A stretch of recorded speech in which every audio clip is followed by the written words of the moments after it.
नमस्कार, आप देख रहे हैं इंडिया वॉइस। मैं हूं आपके साथ। जो बुलेटिन की शुरुआत करेंगे, लेकिन सीधा चलते हैं पहले देहरादून, जहां सीएम पुष्कर सिंह धामी लाइव है। कैटालिस्ट की भूमिका को सरकार के माध्यम से, भाषा विभाग के माध्यम से आगे बढ़ाने का काम किया है। यह प्रयास हमारी जो भाषाई विविधता है और उनके विकास के प्रति जो हमारी प्रतिबद्धता है, उस प्रतिबद्धता को भी दर्शाते हैं।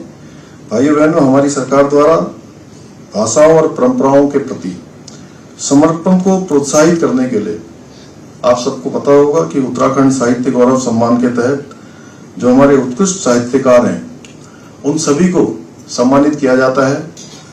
और यहाँ पर ये भी बताया गया है कि उत्तराखंड भाषा संस्थान द्वारा विभिन्न भारतीय भाषाओं में ग्रंथ प्रकाशन के लिए भी वित्तीय सहायता योजना के तहत 17 हमारे साहित्यकारों को अनुदान प्रदान किया गया है। यह हमारे लेखकों के लिए भी एक प्रेरणा है, जो निश्चित रूप से साहित्यिक परिदृश्य को एक नई ऊर्जा प्रदान करेगा। भाइयों बहनों, आज जब हम वैश्विक मंचों पर अपनी पहचान बना रहे हैं, आज दुनिया के अंदर भारत एक नए भारत के रूप में दुनिया का सिरमौर भारत बनने की दिशा में हम आगे बढ़ रहे हैं। आप देखिए, एक कालखंड वह भी था जब हमारे देश की बात बोली जाती थी, लेकिन दुनिया के मंचों पर, वैश्विक मंचों पर उसको उतनी गंभीरता से नहीं लिया जाता था। आज का समय बदल गया है। आज दुनिया की दृष्टि हमारे देश को या हमको देखने की बदल गई है। अब दुनिया के अंदर कोई भी बड़ी घटना होती है तो पूरी दुनिया भारत के रुख का इंतजार करती है कि भारत क्या बोलने वाला है, भारत का रुख क्या होने वाला है। तो ऐसे समय में हिंदी का प्रचार प्रसार भी और हमारे लिए महत्वपूर्ण हो गया है। हमारी नई पीढ़ी को हिंदी के प्रति जागरूक करना, इसका प्रयोग बढ़ाना और इसे तकनीकी युग में सशक्त रूप से स्थापित करना, यह हम सबका कर्तव्य भी है, हम सबका दायित्व भी है कि हम इसको और सशक्त तरीके से अपने आसपास, अपने आने वाली पीढ़ी को भली भांति उनको जो है सौंपते जाएं।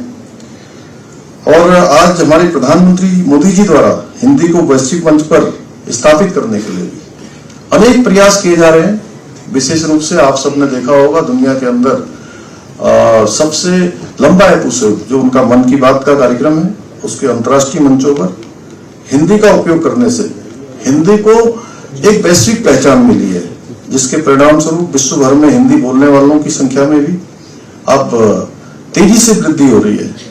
मुझे गर्व है कि मैं भी उस संगठन का हिस्सा हूं जहां हिंदी को हमेशा राष्ट्रीय अस्मिता, राष्ट्रीय एकता और राष्ट्रीय गौरव का प्रतीक माना जाता है। संयुक्त राष्ट्र महासभा में पहली बार हिंदी में भाषण देने का श्रेय श्रद्धेय अटल बिहारी वाजपेयी जी को जाता है, जिन्होंने हिंदी को आत्मसात किया और हमेशा उन्होंने हिंदी को आगे बढ़ाने के लिए, हिंदी को वैश्विक पहचान दिलाने के लिए संपूर्ण जीवन भर काम किया। और आज हमारे आदरणीय प्रधानमंत्री मोदी जी के नेतृत्व में हम उसी मार्ग का अनुसरण करते हुए हिंदी को वैश्विक स्तर पर स्थापित कर रहे हैं। और आपने देखा भी होगा कि बड़े मंचों पर भी आदरणीय प्रधानमंत्री जी के द्वारा हिंदी का ही प्रयोग किया जाता है, जबकि पहले के समय में काफी नुकसान हिंदी का हुआ, उसकी भरपाई आज पूरी शक्ति से की जा रही है। पुराने समय में जो न्यूनता रही उसको विस्तार देने का काम हो या उसमें अधिकता लाने का काम हो, लगातार हो रहा है। हम अपनी भाषा और मातृभाषा पर गर्व करते हैं। इससे विकसित करने के लिए समग्र दृष्टिकोण के साथ निरंतर कार्य कर रहे हैं। भाइयों बहनों, अभी हमारे खजानदास जी ने भी कहा और सुबोध भाई भी लगातार इसके लिए प्रयास करते हैं और मुझे समय समय पर जब भी कहते हैं तो मेरा भी हमेशा प्रयास रहता है कि हिंदी का उत्थान हो, हिंदी का संवर्धन हो, हिंदी का विकास हो। उसके लिए सरकार की तरफ से कोई भी निर्णय करना पड़े तो हम थोड़ा सा भी नहीं हिचकते हैं, थोड़ा सा भी पीछे नहीं हटते हैं। और अनेक मंचों पर आज शिक्षा जगत में भी एक सरकारी मंचों पर भी एक अभूतपूर्व स्थान आज दिया जा रहा है। अभी मेडिकल हो, इंजीनियरिंग हो, ऐसे जटिल विषयों की पढ़ाई हिंदी में हो रही है, जो कुछ समय पहले तक केवल एक कल्पना थी। हिंदी का जो गौरव है उसको कायम रखना हम सबकी जिम्मेदारी, और मुझे पूरा विश्वास है कि हमारी युवा पीढ़ी हिंदी को एक नए मुकाम तक ले जाएगी, एक नई ऊंचाइयां प्रदान होगी। भाइयों बहनों, आज हिंदी दिवस पर हम सबको यह भी संकल्प लेना चाहिए कि हम अपनी मातृभाषा हिंदी का सम्मान करें, इसे अपने दैनिक जीवन में अपनाएं, इसे विश्व के सर्वोच्च शिखर पर स्थापित करने में अपना योगदान दें। हिंदी 21वीं सदी की सशक्त भाषाओं में से एक बनाने का दायित्व हम सबका है। उसके लिए जरूरी है कि हम अपनी मातृभाषा से भी शुरू करें, और इसमें बिल्कुल भी संकोच नहीं करना चाहिए। और मैं तो हमारे इस सब जो भविष्य के कर्णधार हैं उनसे जरूर कहूंगा कि अनेक भाषाओं को आप सीखने का प्रयास करिए। जितनी भाषाएं अधिक से अधिक सीखी जा सके हमको सीखना चाहिए, प्रयास करना चाहिए, और बहुत आसानी से हम सीख जाते हैं। बचपन में मैं चूंकि नेपाल बॉर्डर और उधम सिंह नगर का जो सीमांत क्षेत्र है खटीमा, वहां मेरा बचपन बाल्यकाल मेरा वहीं बीता। तो बांग्लादेश से जो काफी सारे शरणार्थी वहां आए थे, और बंगाल से पूर्वी पाकिस्तान जिसको पहले कहते थे, वो आज का बांग्लादेश, तो उनके साथ खेलते खेलते, उन बच्चों के साथ उनके घरों में जाते जाते मुझे कई बार पता ही नहीं लगा कि मैं बंगला भी कब सीख गया। और बगल में नेपाल था, तो नेपाल जाते जाते कई बार बॉर्डर में साइकिल से भी, पैदल भी जाते थे, 2-3-4 किलोमीटर बाद बॉर्डर है वहां। तो अनेक बार मैं नेपाल जाता था, मैं नेपाली कब सीख गया मुझे पता ही नहीं चला। ऐसे ही मैं लखनऊ में पढ़ा तो मैं अवधी कब सीख गया, या थोड़ा बहुत जो है उससे आगे के जो लोग साथ में पढ़ते थे तो भोजपुरी कब उनके साथ जो है सीखते सीखते जो है थोड़ी बहुत भोजपुरी भी सीख गए। यहाँ पंजाबियों के बीच में रहते थे तो थोड़ी बहुत पंजाबी भी टूटी बोलना शुरू हो गया। तो ये कोई कठिन काम नहीं है, लेकिन हमको अपना संकोच मन से निकालना होगा कि कई बार हमको जैसा लगता है, सुबोध भाई कह रहे थे अंग्रेजी बोलने की प्रयास करते हैं लेकिन अपनी मातृभाषा नहीं बोलते। इसमें संकोच नहीं करना चाहिए, बिल्कुल संकोच निकाल दीजिए। देखिए दुनिया आपके बारे में क्या सोच रही है, इस बारे में बिल्कुल मत सोचिए। आप अपने बारे में क्या सोच रहे हैं, बहुत महत्व। तो हिंदी दिवस के मौके पर सीएम धामी को भी आप लाइव सुन रहे थे। और बात करते हैं खबरों की। 5 महीनों बाद तिहाड़ जेल से निकलने के बाद आप सुप्रीमो अरविंद केजरीवाल घर पहुंचे, जहां मां ने तिलक लगाकर स्वागत किया तो वहीं पिता ने पीठ थपथपाकर आशीर्वाद दिया। साथ ही आप नेता मनीष सिसोदिया, संजय सिंह तथा पंजाब सीएम भगवंत मान और राघव चड्ढा ने गले मिलकर सीएम केजरीवाल को बधाई दी। तो जेल से निकलने के बाद की ये तस्वीरें, अपने घर पहुंचे सीएम केजरीवाल, और आप ये तस्वीरें देख सकते हैं कि सीएम भगवंत मान जो है अरविंद केजरीवाल से गले मिलते हुए नजर आ रहे हैं। वहीं संजय सिंह और साथ में राघव चड्ढा भी नजर आ रहे हैं। तो आम आदमी पार्टी के सभी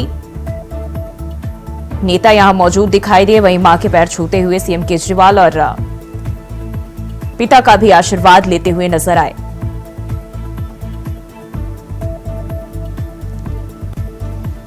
तो ये तस्वीरें घर पहुंचने के बाद की है, जहां माता पिता ने सीएम केजरीवाल का स्वागत किया।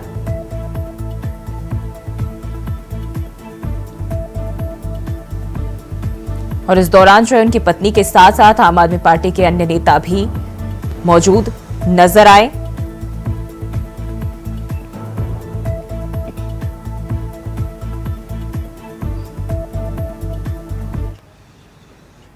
बढ़ते हैं आगे। खबर अयोध्या से है, जहां कई अधिकारियों के तबादले किए गए हैं। बता दें कि कृष्ण कुमार को अयोध्या के नए सीडीओ बनाया गया है। वहीं अयोध्या के सीडीओ ऋषिराज सिंह का भी तबादला किया गया है। ऋषिराज सिंह को फिरोजाबाद का नगर आयुक्त बनाया गया है। तो अब कृष्ण कुमार सिंह अयोध्या के नए सीडीओ बनाए गए हैं। वहीं सीडीओ ऋषिराज सिंह का भी तबादला किया गया है और अब उन्हें फिरोजाबाद का नगर आयुक्त बनाया गया है।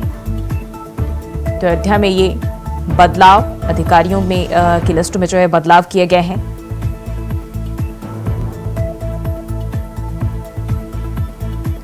तो ऋषिराज सिंह को फिरोजाबाद के नगर आयुक्त की जिम्मेदारी सौंपी गई है।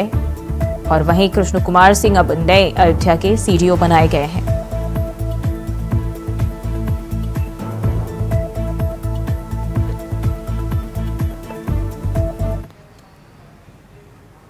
और सीधे चलते हैं जम्मू कश्मीर के डोडा, जहां पीएम नरेंद्र मोदी जो है जनसभा को संबोधित कर रहे हैं। क्या कुछ कह रहे हैं आपको सुनाते हैं। पत्थर पहले पुलिस और फौज पर फेंकने के लिए उठते थे, उन पत्थरों से नया जम्मू कश्मीर बन रहा है। और ये सब कुछ किसने किया है?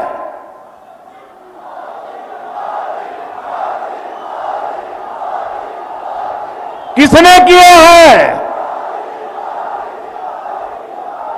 किसने किया है?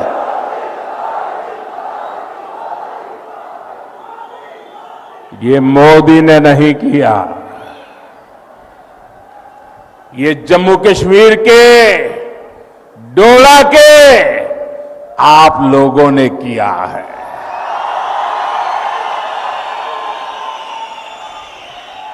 आपके इसी विश्वास को आगे बढ़ाते हुए जम्मू कश्मीर भाजपा ने आपके लिए एक से बढ़कर एक संकल्प लिए हैं। साथियों, आज ही हमने टीकाराम टपलू जी को याद किया है, उन्हें श्रद्धांजलि दी है। 3 दशक से ज्यादा हो गए इसी दिन हमारे टपलू जी को आतंकवादियों ने शहीद किया था। उनकी हत्या के बाद कश्मीरी पंडितों के साथ अत्याचार का एक अंतहीन सिलसिला चला। ये भाजपा है जिसने कश्मीरी पंडितों की आवाज उठाई, उनके हित में काम किया। मैं जम्मू कश्मीर भाजपा को बधाई दूंगा।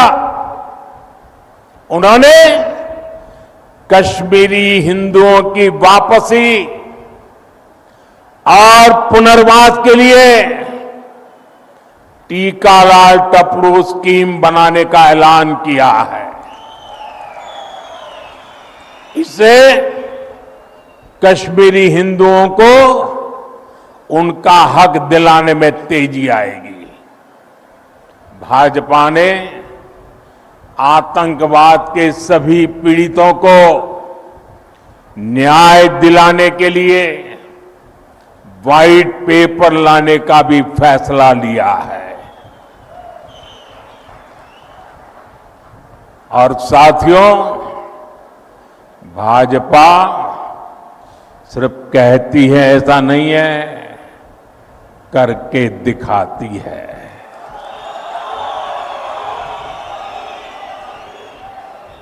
यहां मंच पर हमारी बेटी शगुन बैठी है। इनके पिता और चाचा दोनों को आतंकवादियों ने मार डाला था। अब भाजपा ने आतंकवाद पीड़ित इस बिटिया को टिकट दिया है।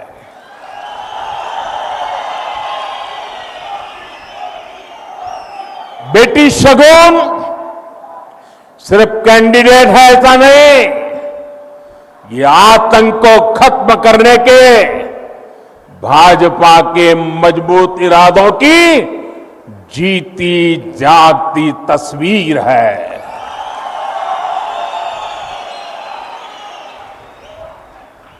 साथियों, जिन राजनीतिक दलों ने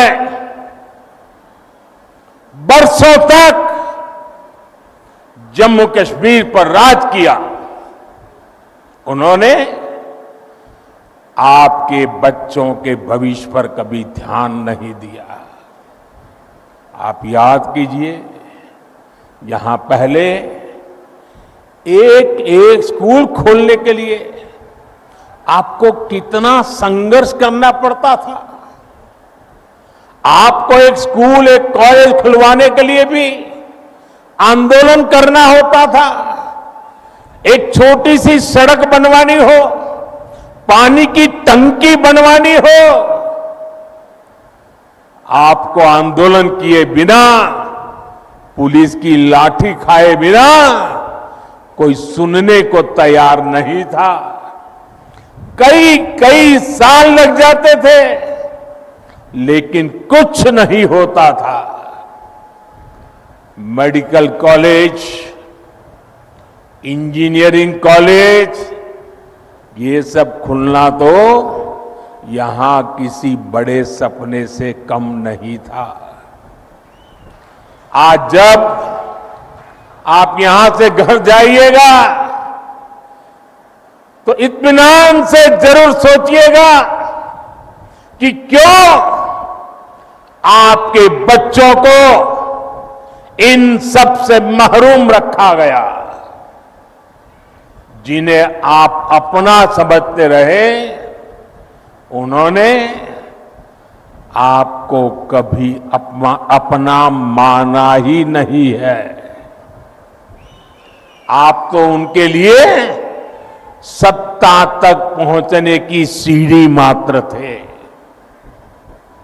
साथियों, ये मोदी है जो आपके बच्चों की चिंता करता है, आपके भविष्य की चिंता करता है।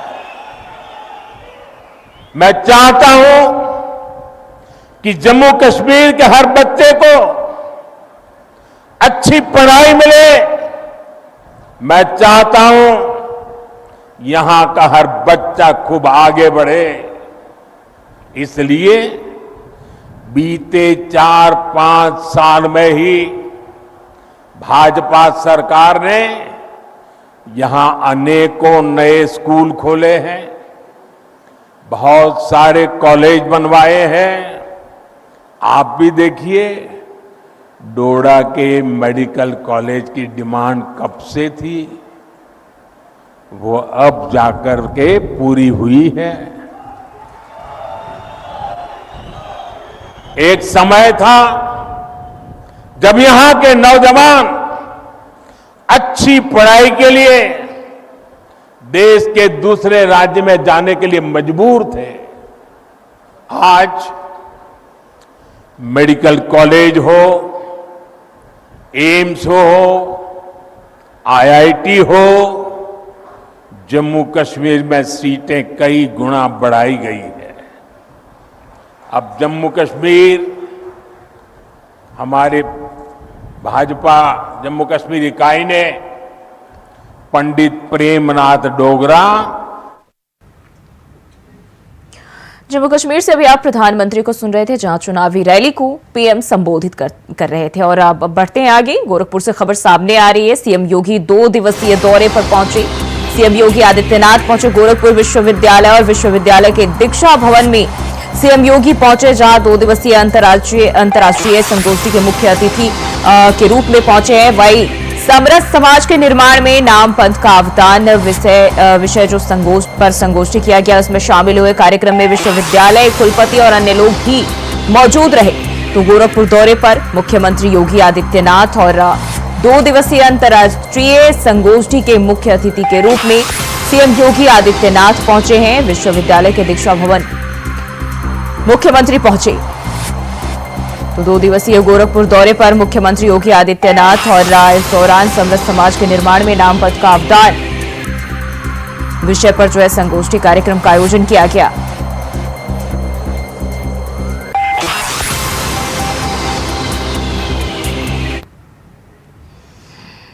बढ़ते आगे, खबर मेरठ से है, जहां हजरत चांद पीर बादशाह के मजार को हिंदू समाज ने मंदिर बना दिया, जिसके बाद से जमकर हंगामा हो रहा है। बता दें कि हिंदू समाज पर आरोप है कि मजार पर भगवा रंग लगाकर जो है वहां हनुमान जी की मूर्ति स्थापित कर दी गई।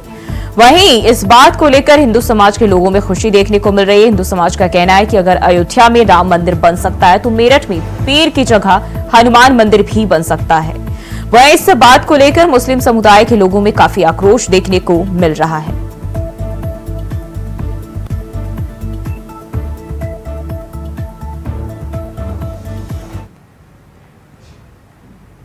बढ़ते आगे खबर मथुरा से, जहां मथुरा के मोगर्रा के ऊंचा गांव में जमीन के विवाद को लेकर दो पड़ोसियों के बीच मारपीट हो गई। विवाद इतना बढ़ गया कि पड़ोसी ने पड़ोसी के घर में घुसकर मारपीट की, जिसका वीडियो सोशल मीडिया पर वायरल हो रहा है। वहीं बीच बचाव करने आई महिला भी झगड़े में घायल हो गई है।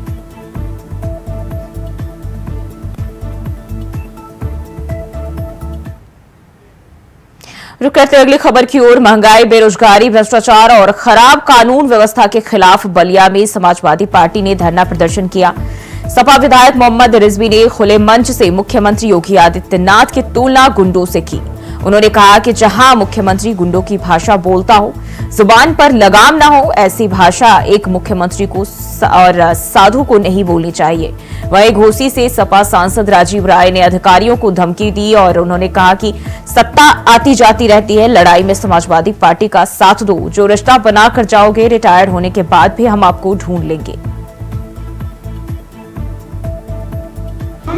बेरोजगारों के साथ जुल्म, जहां पिछड़ों के साथ जुल्म, अत्याचार, बुलडोजर की कार्रवाई, जात देख के इस सारी चीजों पर जहां उत्तर प्रदेश आज आंदोलित है और मूल समस्या है, जहां पर मुख्यमंत्री गुंडों की भाषा बोलता हो, कोई जवाब में लगाम नहीं, क्या बोलते हैं, क्या करते हैं, ऐसी भाषा एक मुख्यमंत्री को, एक साधु को नहीं देनी चाहिए।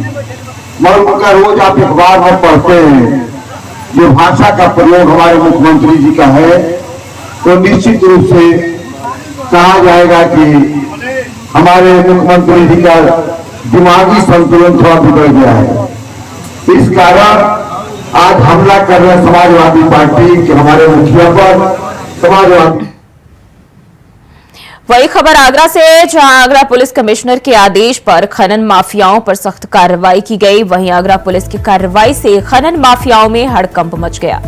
बता दें कि कार्रवाई के दौरान खनन माफिया और पुलिस के बीच मुठभेड़ हो गई। वहीं मुठभेड़ के दौरान 3 माफियाओं के पैर में गोली लगी है। खनन माफिया और पुलिस के बीच ये मुठभेड़ की खबर जो है वो सामने आई है, जहां 3 आरोपी जो है पुलिस हिरासत में है और पैर में गोली लगी है।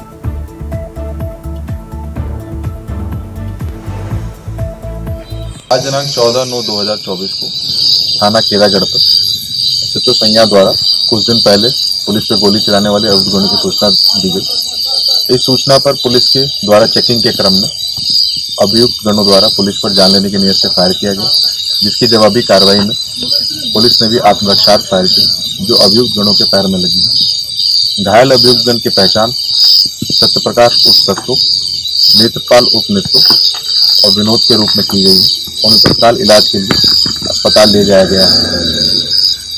2 अभियुक्त गण सत्यप्रकाश उर्फ सत्तो, नेत्रपाल उर्फ नेत्रो 25,000 के इनामिया है। घटनास्थल से 3 तमंचा, 6 जिंदा कारतूस, 3 खोखा कारतूस, 3 मिस फायर कारतूस और 1 बगैर नंबर प्लेट की काली स्प्लेंडर बरामद की गई।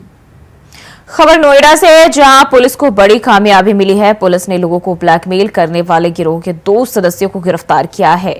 ये लोग भोले भाले लोगों को जो है डेटिंग ऐप से बुलाकर और फिर उनका अश्लील वीडियो बनाकर ब्लैकमेल करने की धमकी देते थे। डीसीपी सेंट्रल ने कहा कि एक पीड़ित ने थाना फेज 2 में शिकायत की थी और जिसके बाद पुलिस ने मामले में कार्रवाई करते हुए गिरोह के 2 सदस्यों को गिरफ्तार किया है। थाना फेज 2 पुलिस द्वारा एक सराहनीय कार्य किया गया है, जिसमें 2 अभियुक्त जिनका नाम किशोर और दीपक है। एक मूल रूप से बुलंदशहर का रहने वाला और एक मूल रूप से नोएडा का रहने वाला है। इनको गिरफ्तार किया गया है। यह लोग जो गे डेटिंग एप्स हैं जैसे ब्लूड, ग्राइंडर, इन सब पर अपनी प्रोफाइल बनाते थे और प्रीमियम प्रोफाइल लेते थे और फोटो अपलोड करते थे खुद की, और उसके बाद डेटिंग करते थे। डेटिंग करने के बाद ये लोग चोरी चुपके से शारीरिक संबंध बनाते थे और शारीरिक संबंध बनाने के बाद जो वीडियो शूट करते थे उसके बाद एक्सटॉर्शन करते थे। ये लोग एक्सटॉर्शन की डिमांड कैश में करते थे और कई बार ये लोग कुछ गोल्ड या सिल्वर में भी डिमांड करते थे और कई बार बेइज्जती के डर से इसमें कंप्लेनेंट सामने नहीं आते थे। बुलेटिन में फिलहाल के लिए बस इतना ही। खबरों के लिए बने रहिए इंडिया वॉइस के साथ।